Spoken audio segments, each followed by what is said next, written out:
नमस्कार, America live में आपका स्वागत है। सबसे पहले नजर डालते हैं आज की खास खबरों पर। अमेरिका में भी मना गणतंत्र दिवस, ओबामा ने दी बधाई, कहा अमेरिका ही भारत का असली दोस्त। विदेशी तेल पर निर्भरता अमेरिकी सुरक्षा के लिए सबसे बड़ा खतरा, नई ऊर्जा नीति जारी करते हुए कहा ओबामा ने। और स्लमडॉग मिलियनेयर के अवार्ड जीतने का सिलसिला जारी, अब मिला US screen actors guild award. Washington DC से मैं हूं वॉइस ऑफ अमेरिका का दीपक डोभाल। अब खबरें विस्तार से। दुनिया के कई देशों की तरह अमेरिका में भी गणतंत्र दिवस मना। वॉशिंगटन डीसी की भारतीय एम्बेसी में झंडा फहराया गया। इस मौके पर मौजूद लोगों का कहना था कि भारत अमेरिका दोस्ती आने वाले वक्त में और मजबूत होगी।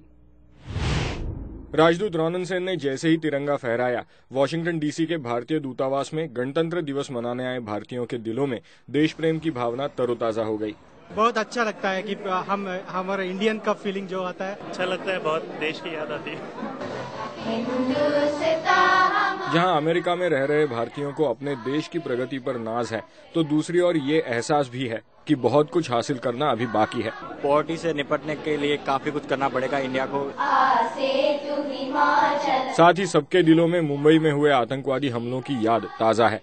राजदूत सेन ने नए ओबामा प्रशासन के दौरान भारत अमेरिका संबंधों में और मजबूती आने की उम्मीद जताई। हमारी जो इवॉल्विंग जो स्ट्रेटेजिक पार्टनरशिप जो अभी जो एस्टैब्लिश हुआ है, इसमें दोनों पार्टी में कोई मतभेद नहीं है, डेमोक्रेटिक हो या रिपब्लिकन।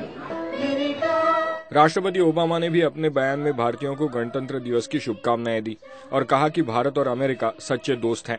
गणतंत्र दिवस मनाने के लिए जमा हुए इन लोगों के मन में जहां एक और देश के सामने की चुनौतियों का एहसास था, वहीं दूसरी ओर इन चुनौतियों का मुकाबला करते हुए देश को आगे ले जाने का विश्वास भी। Anshuman Apte, voice of America, Washington. भारतीय एम्बेसी में मने जश्न को विस्तार से देखने के लिए आप हमारी वेबसाइट www.voasamaचार.com पर क्लिक कीजिए। बराक ओबामा ने कहा है कि अमेरिका की विदेशी तेल पर निर्भरता आतंकवादियों के हाथ मजबूत करती है और उनकी सरकार की प्राथमिकता होगी कि इस निर्भरता को खत्म करें। इस दिशा में क्या कदम उठाए जाएंगे, इस बात की जानकारी उन्होंने अपने दूसरे हफ्ते के पहले दिन दी। ओबामा ने कहा कि अगर अमेरिका अपनी तेल खर्च करने की आदत बदल ले तो आतंकवाद का मुकाबला करने में मदद मिलेगी। तेल की खपत से तानाशाहों के पास पैसा आता है, परमाणु हथियारों के फैलाव के लिए धन मुहैया होता है और आतंकवादियों को पैसा मिलता है। ओबामा का मानना है कि ऊर्जा के सही इस्तेमाल से न केवल राष्ट्रीय सुरक्षा बल्कि अर्थव्यवस्था की चुनौतियों का भी मुकाबला किया जा सकता है। ओबामा की योजना के मुताबिक 2011 में कारों के लिए नए मापदंड लागू किए जाएंगे जिससे उनकी तेल की खपत कम हो। अगले 3 सालों में वैकल्पिक ऊर्जा की पैदावार को दुगना किया जाएगा।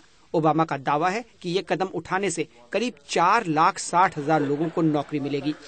ओबामा ने कहा कि ग्लोबल वार्मिंग को कम करने के लिए अमेरिका पहल करेगा। दीपक डोभाल, वॉइस ऑफ अमेरिका। भ्रष्टाचार के आरोपों से घिरे इलिनॉय के गवर्नर ब्लेगोविच झुकने का नाम नहीं ले रहे हैं। उनके खिलाफ महाअभियोग का मामला चल रहा है, लेकिन वो टीवी चैनलों में इंटरव्यू देकर अपना बचाव कर रहे हैं। इलिनॉय गवर्नर रॉड ब्लेगोविच ने सोमवार को उनके महाअभियोग से दूर रहने का फैसला किया। अपनी सफाई देने के लिए उन्होंने टेलीविजन चैनल्स को चुना और इंटरव्यू पर इंटरव्यू देकर ब्लेगोविच ने अपने आप को निर्दोष बताया। ब्लेगोविच पर राष्ट्रपति बराक ओबामा द्वारा खाली की गई सेनेट सीट के बदले में व्यक्तिगत फायदा लेने की कोशिश करने के आरोप हैं। ब्लेगोविच ने कहा कि उन पर लगाए गए आरोप झूठे हैं और उन्हें लगता है कि उन्हें निष्पक्ष सुनवाई नहीं मिलेगी। लेकिन राज्य के सेनेटर्स ने ब्लेगोविच के इन दावों को झूठा करार दिया है। गिरफ्तारी के बाद उन्हें कैसा लगा, ये पूछे जाने पर ब्लेगोविच ने अपनी स्थिति की तुलना Nelson Mandela, Martin Luther king और महात्मा गांधी से भी की। Sonali Sen, voice of America. और एक बार फिर फिल्म स्लमडॉग मिलियनेयर चर्चा में है। इस बार अमेरिका की स्क्रीन एक्टर्स गिल्ड ने फिल्म को बेस्ट इंसेम्बल कास्ट यानी फिल्म में किरदार निभाने वालों को सर्वश्रेष्ठ अभिनय का पुरस्कार दिया है। जाने पहचाने फिल्म स्टार्स अनिल कपूर, इरफान खान और सौरभ शुक्ला के साथ इस फिल्म में झोपड़पट्टी में रहने वाले बच्चे भी हैं। साथ ही फिल्म के प्रोड्यूसर क्रिश्चियन कॉल्सन को भी इस साल का सर्वश्रेष्ठ निर्माता का प्रोड्यूसर्स गिल्ड अवार्ड मिल गया है। पिछले दिनों गोल्डन ग्लोब और क्रिटिक्स चॉइस अवार्ड में कई पुरस्कार जीतने के बाद अब सबकी निगाहें 22 फरवरी को होने वाले ऑस्कर्स पर टिकी हैं।